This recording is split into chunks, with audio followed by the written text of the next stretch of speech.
La Silver Economy, un marché d'avenir en pleine expansion, pour preuve ce salon, la Silver Economy Expo. Alors comment relancer ou lancer son innovation sur le marché des seniors? Pour répondre, Frédéric Serrière, vous êtes conseiller en stratégie, Frédéric. Alors qu'est-ce qui caractérise déjà ce secteur, la Silver Economy? Disons que la Silver Economy, je dirais que c'est une des sources de croissance pour les pays développés, les pays vieillissants. Je dirais qu'il y a deux notions. Il y a la notion de Silver Economy qui concerne les produits et les services essentiellement de maintien à domicile, d'établissement pour personnes âgées, les personnes qui ont plus de 75 ans en moyenne. Okay. Et ensuite, il y a le marché des seniors qui, pour moi, est la consommation globale des plus de 60 ans en produits qui sont spécifiquement dédiés pour eux, que l'on voit sur le salon, oui, mais aussi des produits courants, de la vaisselle, les voitures, etc. Donc c'est un marché en forte croissance dû à la démographie essentiellement et au pouvoir d'achat que les jeunes seniors peuvent avoir. Alors justement, vous parliez de démographie, c'est une cible qui est quand même très hétérogène. Déjà, on commence à être senior à 45. Enfin, il y a différents paliers pour commencer. C'est très complexe pour vous et pour les jeunes entrepreneurs, en fin de compte, de se positionner. Alors, si on dit que les seniors commencent à 45 ans, on va frustrer beaucoup de monde. On va dire que c'est 60 ans et plus. Oui, mais dans le marketing, voilà, dans le marketing. Mais alors, le marketing ne répond pas aux mêmes lois. 45 ans, c'est les ressources humaines, c'est ce côté emploi en fait. D'accord, voilà. ok. Donc effectivement, entre une personne qui a 60 ans et quelqu'un qui a 80 ans, il y a des comportements totalement différents, puis des vies différentes. Et même entre deux jumeaux, on peut dire qu'il y a des comportements qui sont vraiment différents. Donc nous, ce que l'on se dit, effectivement, il faut segmenter, mais il faut aller plus loin. C'est-à-dire qu'en fait, lorsque vous développez un produit ou un service sur les seniors, il faut identifier quel sera l'avatar, quel sera le client idéal, le client qui va acheter votre produit, qui va le consommer. Et c'est par rapport à ce client précis en question qu'on va concevoir le produit.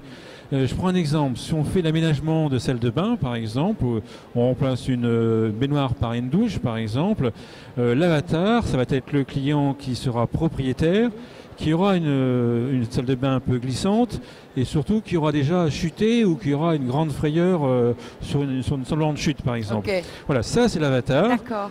Et c'est ce qu'on va identifier et on va créer le produit, on va créer les circuits de distribution, la commercialisation, même la publicité avec l'avatar en question.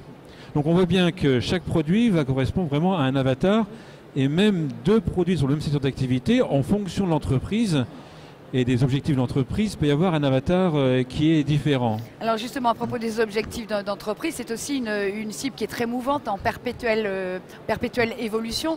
Donc lorsqu'une entreprise lance un produit, fait un business plan, comment se projeter sur 10, 20 ans? C'est très complexe. Alors ça, c'est très important, parce que si on ne le fait pas, on risque de se planter. Je prends Évidemment. un exemple. Si on a tous les deux, on crée une société pour un produit technologique sur les seniors, le temps qu'il soit commercialisé et que les seniors l'acceptent, en fait, il va se passer 5, 6, peut-être 7 ans, même des fois plus que ça. C'est long, parce qu'en fait, il y a un temps d'acceptation, il y a le prototype, stage, etc.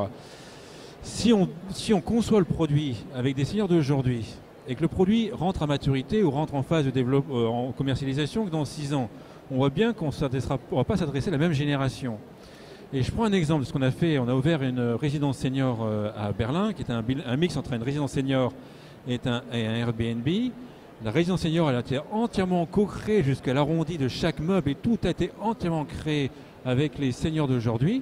Et par exemple, ils ont demandé d'avoir quelqu'un à l'accueil de la résidence pour leur sécurité. Maintenant, on l'a aussi validé avec des jeunes seniors qu'entre 60 ans et 65 ans pour voir si plus tard ils iront dans la résidence senior pour ne pas se planter dans 10 ans. Oui. Et eux, en fait, ils disent, qu'ils sont dans les baby-boomers, dans la liberté, l'hédonisme, ils disent la personne qui est à l'accueil, elle, ça nous empêche notre liberté. D'être libre.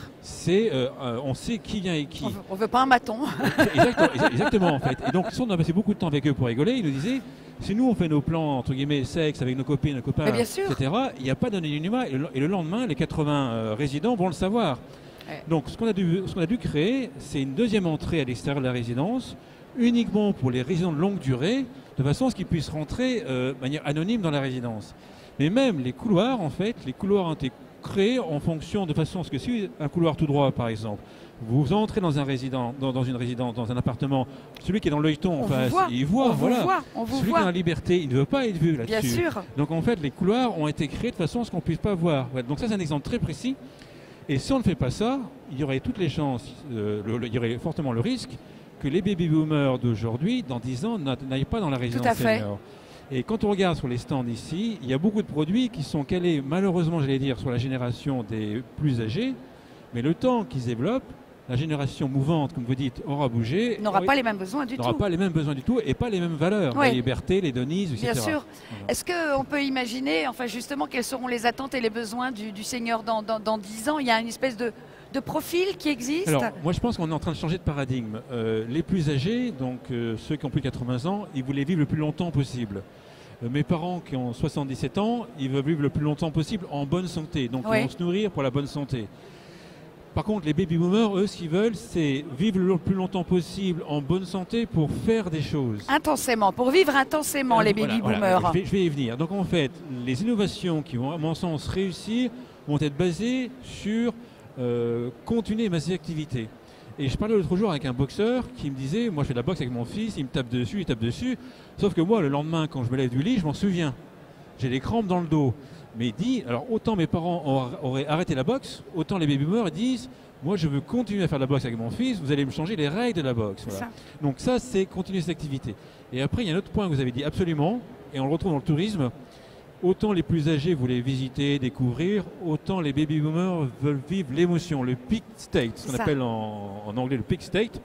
Et donc les tours opérateurs qui ciblent les seniors, on les voit bien, ils organisent des événements émotionnels. Donc ça veut dire, on peut dire, on peut bonder les yeux des touristes par exemple et enlever le bandage, le bandeau devant un monument ou une vue superbe, où on peut faire vivre le touriste chez l'habitant, mais il faut qu'il y ait le pic émotionnel.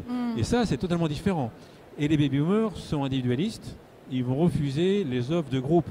Tout à fait. Donc c'est un changement fondamental. Ce qui veut dire que dans les EHPAD, ce qu'on peut leur faire, c'est d'y jockey toute la nuit.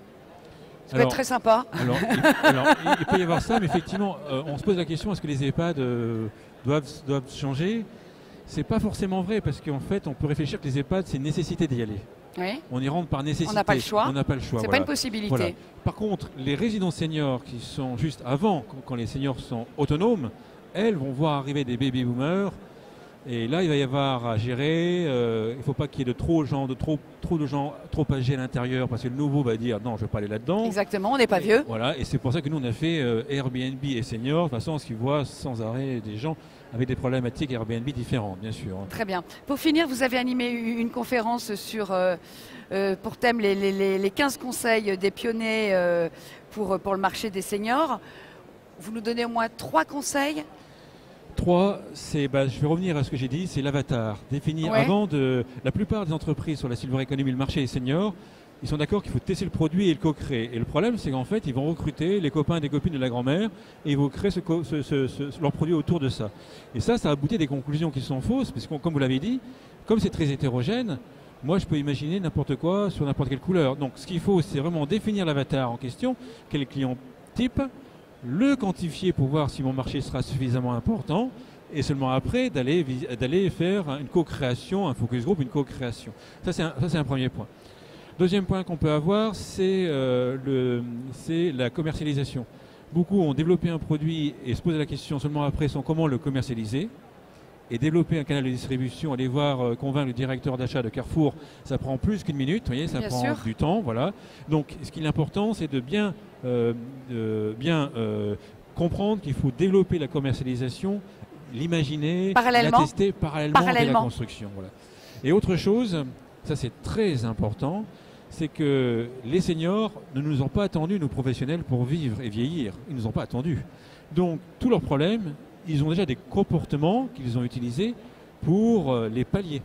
Je prends par exemple, il y a 10 ans, ce Piquet avait vu que les seniors avaient du mal à ouvrir des boîtes de poissons, par exemple, les sardines, etc.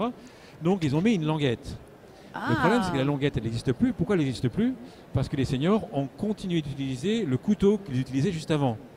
Donc quand on développe un produit, il faut qu'il soit sur un besoin très fort pour que les seniors soient intéressants. Mais il faut aussi qu'il soit au niveau du bénéfice acquis perçu comme plus important que le bénéfice alternatif que j'avais développé. Sinon, le produit, il ne se développera pas. On utilise le couteau et se piquer, enlever les languettes de ces boîtes de conserve. Très bien. Pour finir, pour conclure, Bah, je dirais que c'est un beau marché, qu'il faut faire appel soit des consultants comme nous pour rigoler, ouais. soit embaucher plus sérieusement également, embaucher des personnes qui sont déjà dans le secteur d'activité et qui vont vous aider à développer facilement l'entreprise. Et il faut interviewer beaucoup de personnes, les seniors, et les aussi écouter, les écouter et les distributeurs. Voilà. Très bien. Merci à vous, Frédéric Serrière. Merci beaucoup.